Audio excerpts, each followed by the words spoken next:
Review பார்த்துட்டு படத்துக்கு போவீங்கன்னா அப்போ என்னோட ரிவ்யூவும் பார்த்துட்டு தாராளமாக தக் லைஃப் போகலாம்.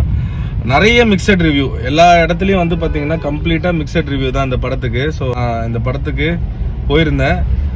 சீரியஸாக சொல்கிறேன், கமல் சார் வந்து பார்த்தீங்கன்னா வேற லெவலில் வந்து ஆக்ட் பண்ணியிருக்காரு. அதுவும் இல்லாமல் வந்து பார்த்தீங்கன்னா அந்த விண்டேஜ் லுக்கு, நீங்கள் கமல் சார் ஃபேனாக இருக்கீங்க, இல்லை உங்களுக்கு கமல் சார் ரொம்ப பிடிக்கும்னா, நான்லாம் உண்மையிலேயே அந்த நாயகன் அந்த அவரோட அந்த ஷர்ட்டும் அந்த பேண்ட்டும் ஒரு விண்டேஜ் லுக்கில் இருக்கும்.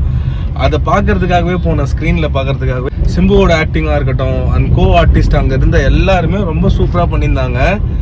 நல்லா இருந்ததுங்க. ராமி மேமோட ஆக்டிங் அண்ட் கமல் சாரோட அந்த இது லவ்லாம் வந்து பார்த்தீங்கன்னா செம்மையாக இருந்தது.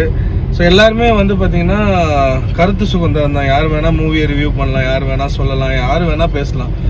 பட் நம்ம இதெல்லாம் பார்த்துட்டு இந்த படத்துக்கு மட்டும் இல்லை, எல்லா படத்துக்கும் தான் சொல்கிறேன். ஸோ எல்லாமே வந்து பார்த்தீங்கன்னா நம்ம பார்த்துட்டு நம்ம டிசைட் பண்ணிவிட்டு நம்ம வந்து பார்த்தீங்கன்னா அந்த படம் நல்லா இருக்கா இல்லையான்றதை நம்ம தான் முடிவு பண்ணணும். ஸோ அதனால் நீங்கள் நிறைய ரிவ்யூஸ் வரும், ஸோ பார்த்துட்டு நீங்கள் படத்தை போய் பார்க்காம இருக்காதீங்க. உண்மையிலே சொல்கிறேன், ரொம்ப நல்லா இருக்கு படம். அந்த ஸ்டண்ட் சீன்லாம் ரொம்ப ரியலிட்டிக்காக ரொம்ப சூப்பராக பண்ணிது. இந்த வயசுலேயும் மனுஷன் வந்து பார்த்தீங்கன்னா இவ்வளோ அழகாக வந்து நடிக்கிறாருன்ற போது சத்தியமாக வந்து பார்த்தீங்கன்னா நம்ம அப்ரிஷியேட் தாங்க பண்ணணும்.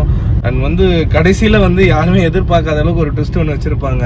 உங்களுக்கு தங்கச்சி ரொம்ப பிடிக்கும், இல்லை நீங்கள் வந்து உங்கள் அண்ணனை ரொம்ப பிடிக்கும்னா கண்டிப்பாக இந்த படம் பாருங்கள்.